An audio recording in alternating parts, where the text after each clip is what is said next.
হেই beautiful people, আসসালামু আলাইকুম। আজকে আমরা দেখাবো কিভাবে লাক্সাস ফিট অ্যাপ ফোনের সাথে কানেক্ট করতে হয়। প্রথমে প্লে স্টোর অথবা অ্যাপ স্টোরে গিয়ে অ্যাপ ইনস্টল করে নিতে হবে। আমার অলরেডি ইনস্টল করা আছে, আপনারা ইনস্টল করে নেবেন। অ্যাপস ওপেন করার আগে আপনার ফোনের ব্লুটুথ এবং লোকেশন অন করে নেবেন।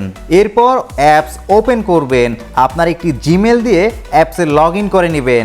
এরপর ওকে ক্লিক করবেন। এরপর আপনার নাম লিখে ওকে করে দিবেন।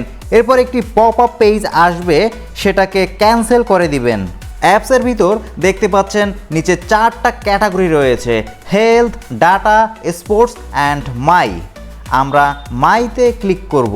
এরপর অ্যাড ডিভাইসে ক্লিক করব। এর আগে আপনাকে ঘড়ির ব্লুটুথ অন করে নিতে হবে।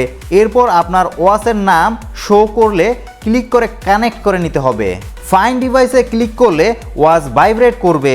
নিচ থেকে অথবা উপর থেকে একটি পপ আপ আসবে, সেখানে পেয়ার ক্লিক করবেন। ঘড়ির কাস্টমাইজ ওয়ালপেপার সেট করার জন্য প্রথমে ডায়ালে ক্লিক করব। এরপর ডায়ালে ক্লিক করব। এরপর সিলেক্ট পিকচারে প্রেস করলেই আপনার ফোনের গ্যালারি ওপেন হয়ে যাবে। সেখান থেকে পিকচার চুজ করে কমপ্লিটে ক্লিক করে দিব। এরপর টিক মার্ক প্রেস করে দিব। এরপর নিচে সেভ অ্যান্ড ইউজে ক্লিক করে দিব। একটু সময় নেবে, এরপর ফটো ওয়াচে সেট হয়ে যাবে। এখন ডিভাইস সেটিংয়ে ক্লিক করব। এখান থেকে মেসেজ রিমাইন্ডার অপশনে যাব। এরপর কল রিমাইন্ডার অন করে দিব। দেখতে পাচ্ছেন এখানে আমার ফোনের যাবতীয় অ্যাপস শো করতেছে এবং সবগুলো নোটিফিকেশন অন করা আছে। অনেক সময় অন করা নাও থাকতে পারে, সেক্ষেত্রে যেটা দরকার অন করে নেবেন।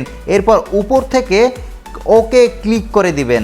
12 আওয়ার এবং 24 আওয়ার অপশন রয়েছে, আপনার যেটা দরকার সেটাই সেট করে নিতে পারবেন।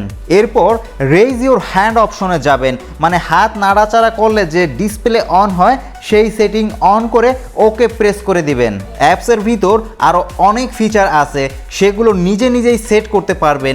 ভিডিওটি দেখে যদি উপকৃত হয়ে থাকেন তবে অবশ্যই ভিডিওতে লাইক এবং চ্যানেলে সাবস্ক্রাইব করবেন।